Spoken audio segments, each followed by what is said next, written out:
Hello everyone, welcome to our channel, and today we will see how we can enable TPM or Trusted Platform module on Windows 11. So basically, in order to install Windows 11, we need to enable TPM 2.0, and for that you need to check whether you have TPM enabled on your device or not.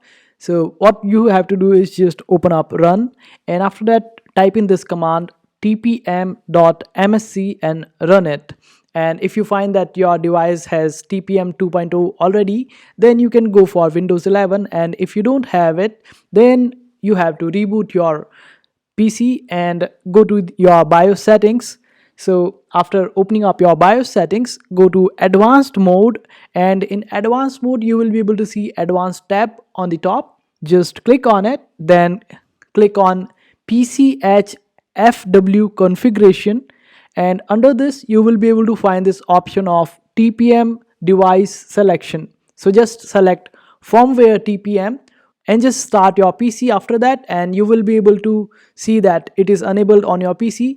And for the second option, you can go for a hardware TPM, and after that you will be able to install Windows 11. And this is how you do it. I hope this video was helpful. Make sure to hit that like button and also subscribe to our channel for more helpful videos.